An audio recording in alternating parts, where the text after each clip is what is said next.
Welcome to YouTube channel of Gyanodaya classes.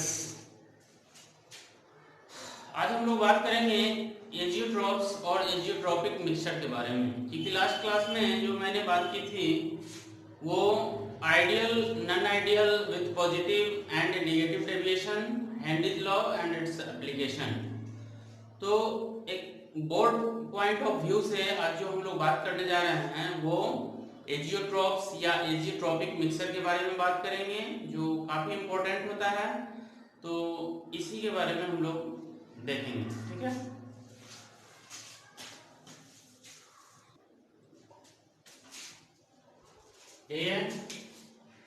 Students, सबसे पहले आपको क्या करना है, इस मिक्सचर को समझना है कि एजियोट्रॉप्स या एजियोट्रॉपिक मिक्सचर क्या होता है। और क्योंकि बोर्ड पॉइंट ऑफ व्यू से ज्यादा इंपॉर्टेंट होता है, 2 to 3 मार्क्स में ये पूछा जाता है।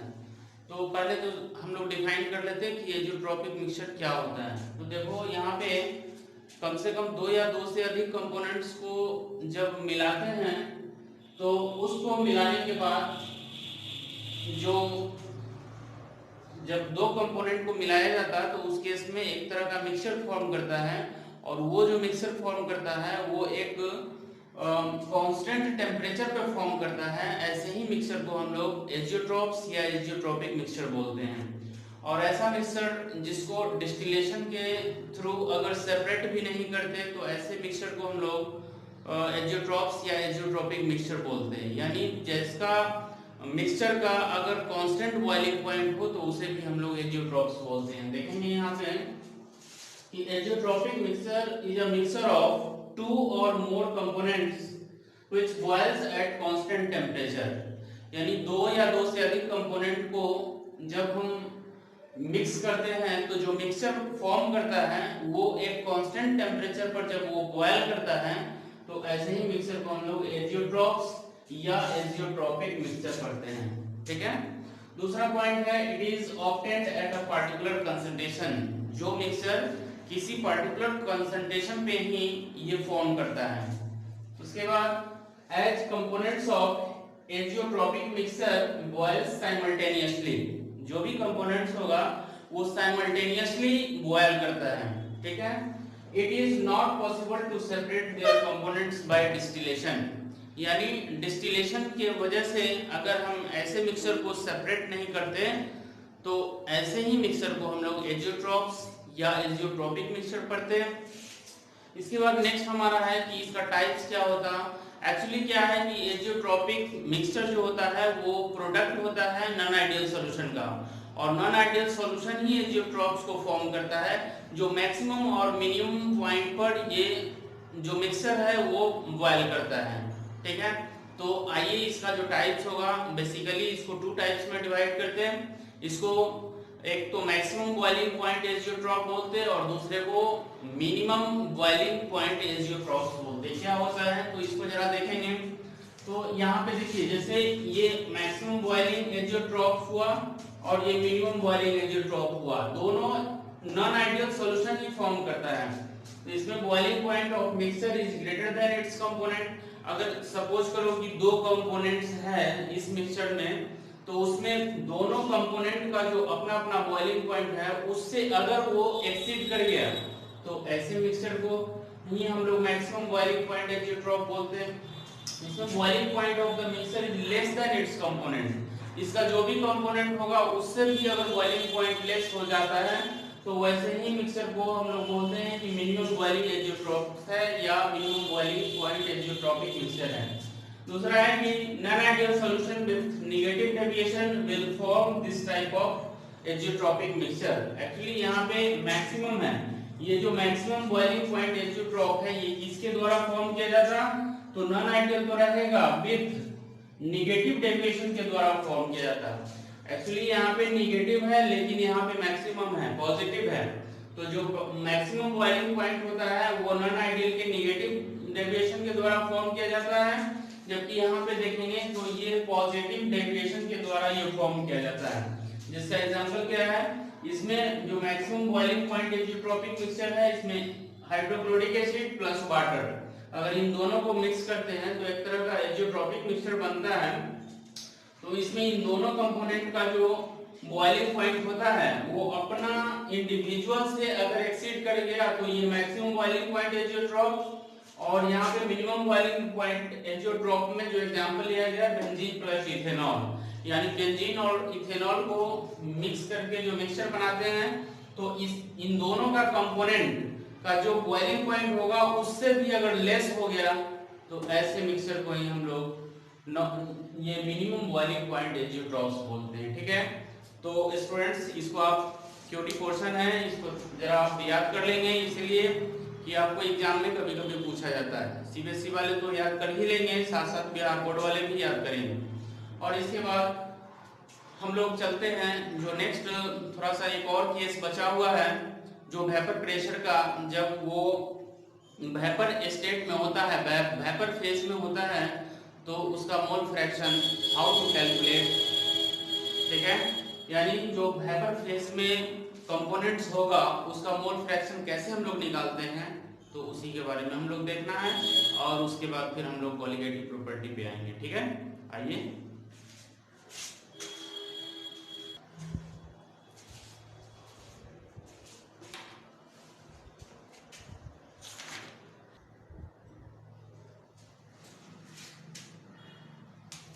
ये mole fraction in vapour state, students please concentrate here in your mind.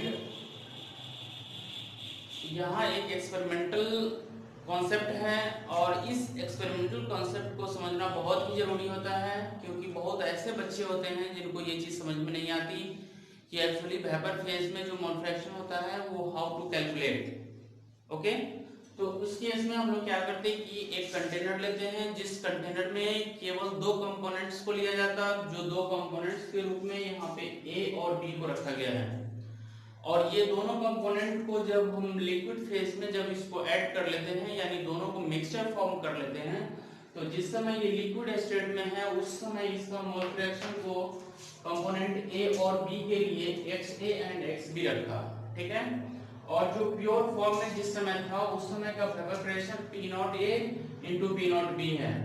और आप जानते हैं कि जब कभी भी कोई लिक्विड होता है जहां कहीं भी, तो जो वेपर हमेशा फॉर्म करेगा वो वैसे ही कंपोनेंट का कंसंट्रेशन ज्यादा हुआ करता है। तो उस केस में एक्चुअली हम ये मान के काम कर रहे हैं कि ये जो हमारा कंपोनेंट ए है, इस कंपोनेंट का जो मैक्सिमम पोर्शन होगा वो ए का ही वेपर फेज होगा, जिसको हम लोग YA से डिनोट करते हैं। सिमिलरली उसी तरह से अगर यहाँ पे बी कंपोनेंट है, तो इस बी कंपोनेंट का जो वेपर होगा उसका हम लोग मोल फ्रैक्शन को YB रखते हैं, जो वेपर स्टेट में या वेपर फेज में कंसीडर करते हैं। ठीक है, अब हमें क्या करना है कि यहाँ से हम लोग जब मोल फ्रैक्शन लगाते हैं, तो मोल fraction of component A in vapour state YA, that is YA equals to moles of A in vapor state divided by total moles in vapor state।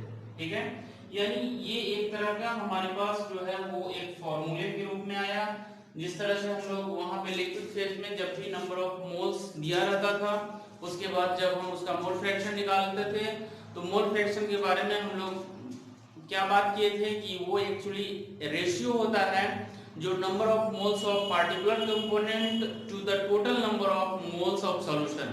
Okay, अब यहाँ पे क्या है कि एक जो हमारा इक्वेशन होता है ideal gas equation Pv = nRT, इसका हम यहाँ पे हेल्प लेंगे, क्योंकि गैस के लिए हमेशा इस इक्वेशन को फॉलो किया जाता।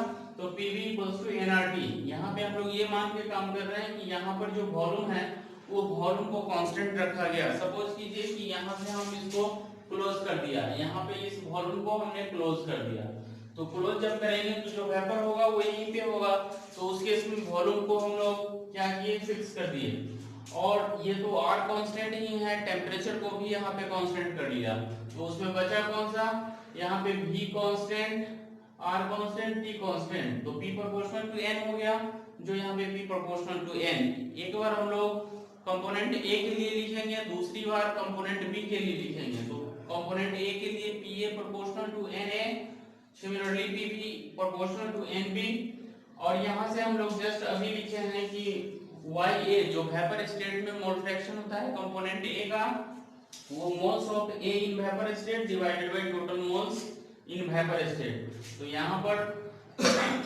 Pa डिवाइडेड बाय, ये पार्शियल प्रेशर के टर्म में लिखा गया, तो Pa divided by Pa plus Pb, यानी Pa प्लस Pb एक तरह से टोटल प्रेशर होगा जो मिक्सर या सॉल्यूशन का मिलेगा, जिसको हम लोग PS रख रहे हैं, और कंपोनेंट A का पार्शियल प्रेशर Pa है। अब यहाँ पे Ya इक्वल्स टू Pa को ब्रेक करेंगे तो P not A into XA from Royals law.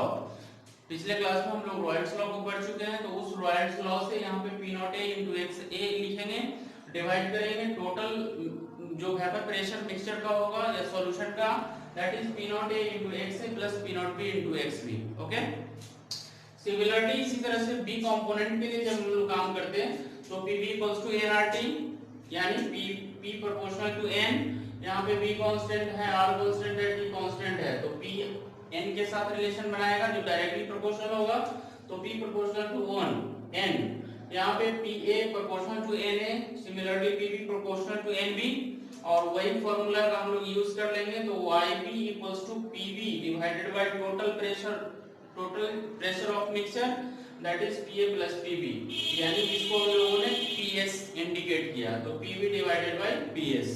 और यहाँ से जो Yb है, Yb इक्वल्स टू, ये हमारा पार्शियल प्रेशर है B कंपोनेंट का, तो पार्शियल प्रेशर को जब हम ब्रेक डाउन करते हैं तो P not B into XB और divided by total pressure of mixture, उसमें हम लोग Pa प्लस Pb के जगह पे P not A into XA plus P not B into XB। तो स्टूडेंट्स, ये हमारा एक फॉर्मूले के रूप में आया, जिसको हम लोग वेपर स्टेट में मोल फ्रैक्शन को कैलकुलेट करते हैं। तो आप इस कॉन्सेप्ट को जरा क्लियर रखेंगे, क्योंकि इस पर बहुत सारे क्वेश्चन हैं जो एनसीईआरटी में दिया गया है, और साथ साथ आपके जो कंपटीशन होता है, जो भी ऑब्जेक्टिव एग्जाम्स होते हैं, उस ऑब्जेक्टिव एग्जाम्स में यहाँ से क्वेश्चन बहुत ज़्यादा पूछा जाता है, हर बार कम से कम ये क्वेश्चन जरूर यहाँ से पूछा जाता है। तो ये जो टॉपिक है वो बहुत ज़्यादा इम्पोर्टेंट होगा, तो इसलिए इसको आप थोड़ा सा अच्छे से करेंगे, और इस पर बेस्ड हम लोग कुछ न्यूमेरिकल्स को देख लेते हैं, और उसके बाद फिर हम लोग आगे की बात करेंगे। ओके, आइए कुछ न्यूमेरिकल्स करते हैं।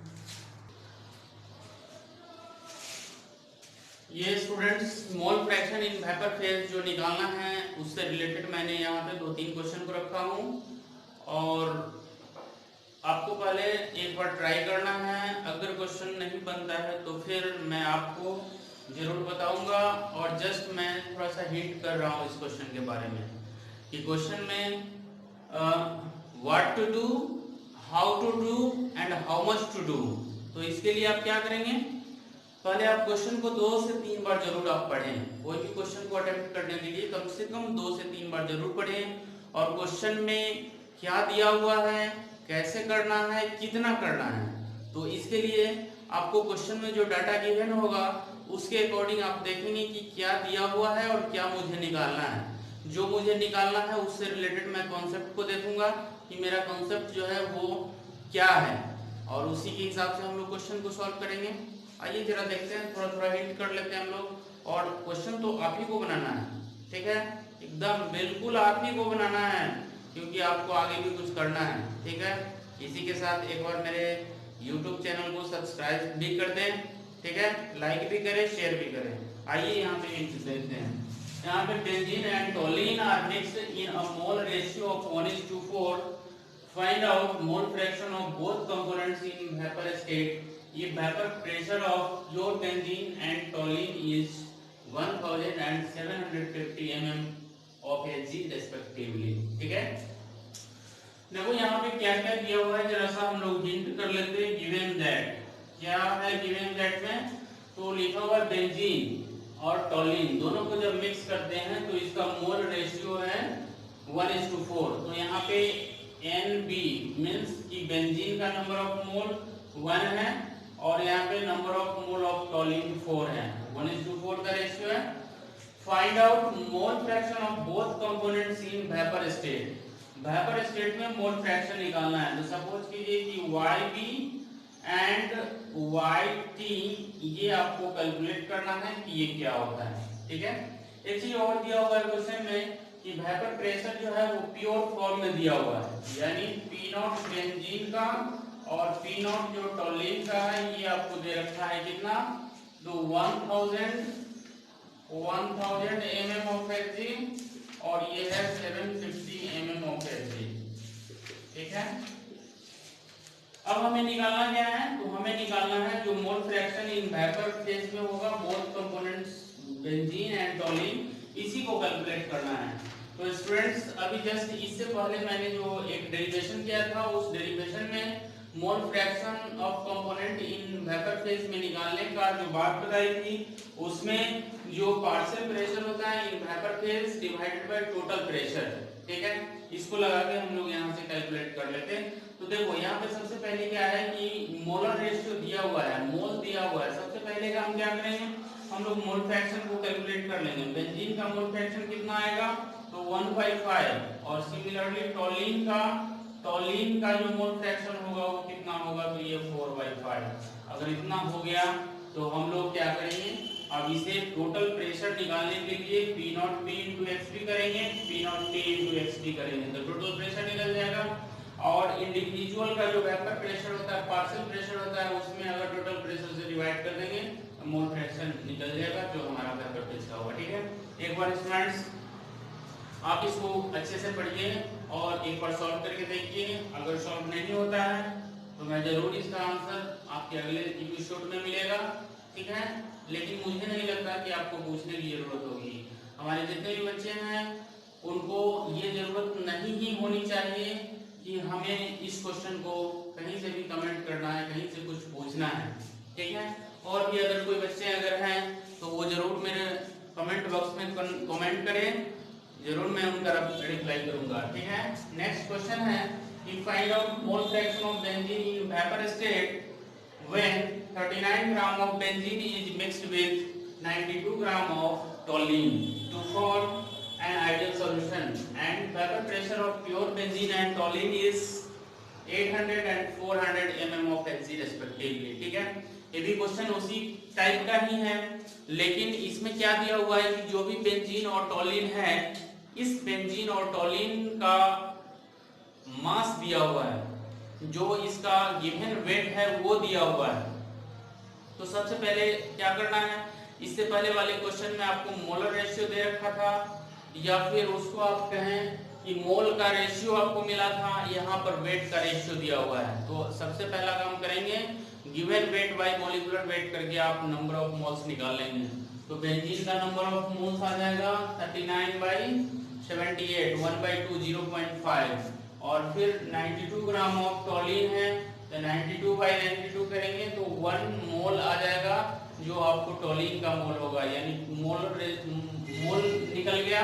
तो मोल फ्रैक्शन निकालेंगे। मोल फ्रैक्शन में जब हम प्योर कंपोनेंट के वेपर प्रेशर से मल्टीप्लाई करेंगे तो पार्शियल प्रेशर निकलेगा, और जो भी दोनों कंपोनेंट के पार्शियल प्रेशर है उसको जब सम करेंगे तो हमें टोटल प्रेशर मिलेगा। और उसके बाद प्रीवियसली जो हमने एक फार्मूले को ड्राइव किया है, उस फार्मूले पर इस दोनों को पुट करना है, फिर ये क्वेश्चन को सॉल्व कर लेंगे। ठीक है, तो एक बार इससे भी आप ट्राई करें।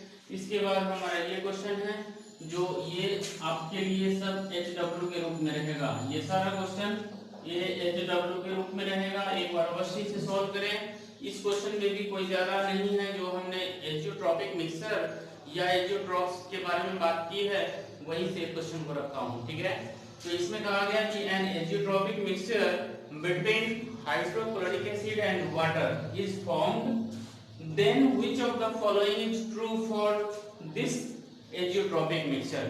तो ऑप्शन है, it is a minimum boiling point azeotropic mixture, if we heated at very high temperature HCl is obtained separately। Third में it is a mixture of azeotropic mixture, और नेक्स्ट है it is a maximum boiling point azeotropic mixture, और last है upon heating first water then boil then HCl।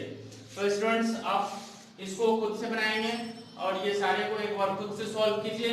ठीक है, अगर नहीं बनती है तो जरूर आप हमें कमेंट करें। ठीक है, इसके बाद ये एक पार्ट है जो खत्म हुआ, वो सॉल्यूशन का पार्ट खत्म हुआ, जिसमें दूसरा पार्ट है जो इससे भी ज्यादा इंपॉर्टेंट होगा, उसी का नाम होता कोलिगेटिव प्रॉपर्टीज।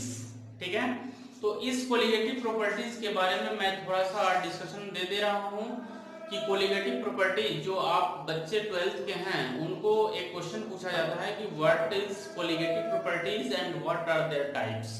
ठीक है, तो आप पहले ये समझो कि कोलिगेटिव प्रॉपर्टीज क्या होता है, फिर मैं इसका टाइप बताऊंगा और इसके बाद फिर हम लोग लिखने का जो कार्यक्रम है उसको भी मैं करूंगा। ठीक है, तो कोलिगेटिव प्रॉपर्टीज एक तरह का जो सॉल्यूशन है जिसमें दो कंपोनेंट का सॉल्यूशन होता है, वो मेनली डाइल्यूट सॉल्यूशन की प्रॉपर्टी होती है जो केवल और केवल नंबर ऑफ सॉल्यूट पार्टिकल्स पे डिपेंड करती है।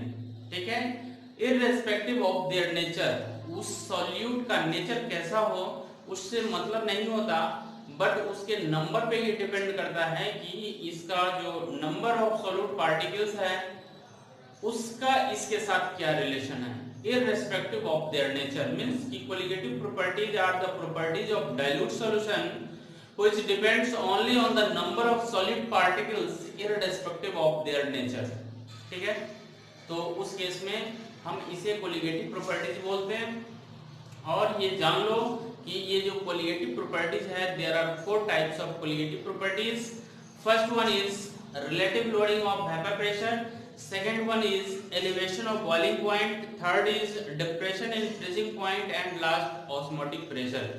तो बच्चे आप देखो इसको कि relative lowering of vapour pressure, पहले तो आपको यही समझना होगा कि वेपर प्रेशर क्या होता है, फिर उसका रिलेटिव कैसे निकाला जाता। ठीक है, तो उससे हम लोग यहाँ पे निकालते हैं, फिर और भी यहाँ पे डेरिवेशन बहुत सारा मिलेगा जिसे हम यहाँ पे आपको डिराइव करके बताऊंगा।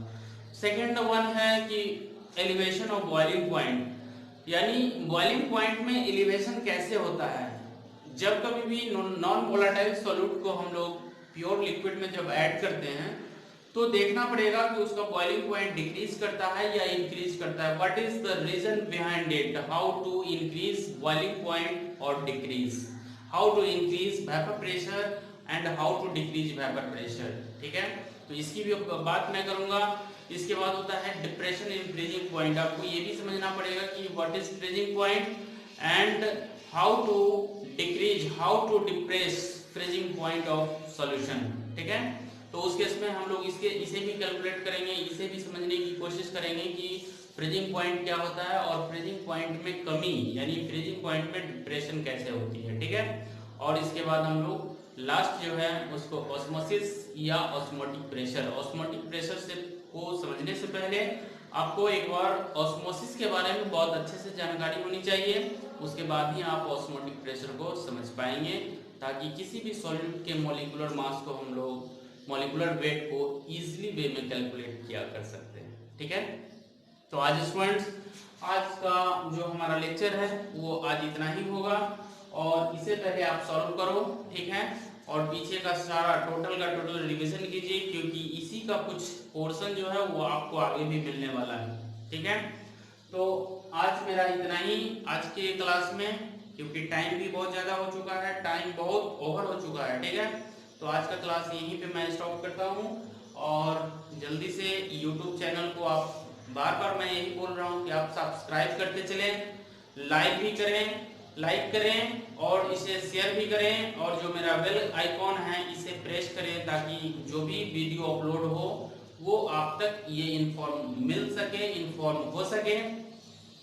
ठीक है, आज की इतना ही। ओके, तो स्टूडेंट्स इतना आप जरूर करो, क्योंकि मुझे भी एनर्जी की जरूरत होती है, मुझे भी एनर्जी चाहिए, और मुझे एनर्जी तभी मिलेगा जब मेरे सब्सक्राइबर बढ़ेंगे, जब मेरा व्यू बढ़ेगा, तभी मेरे को भी एक मोटिवेशन मिलेगी, जिससे कि हम और भी आपके लिए आगे काम कर सकूं। ठीक है, और मेरे बच्चे जरूर इसे पढ़ना, क्योंकि आप लोग का व्यू नहीं हो रहा है। व्यू नहीं होने का मतलब है कि आप इसे पढ़ नहीं रहे हो। ठीक है, अगर नहीं पढ़ोगे तो फिर समझ लो कि आगे फ्यूचर क्या होने वाला है। ऐसा ही लॉकडाउन की वजह से फ्यूचर जो है वो डार्क दिख रहा है। ठीक है, और ऐसा ना हो कि अपने आप के फ्यूचर को भी डार्क में रख लो। ठीक है, इसीलिए मैं आपको एक बार जरूर बोल रहा हूँ कि आप इसे जरूर पढ़ें, जरूर देखें, बार बार देखें। अगर समझ में नहीं आती है तो इसे रिपीट भी करें, और उससे भी ज़्यादा परेशानी होती है तो आप मुझे कमेंट जरूर करें। ओके, फिर मिलता हूँ नेक्स्ट एपिसोड में। Okay, thank you.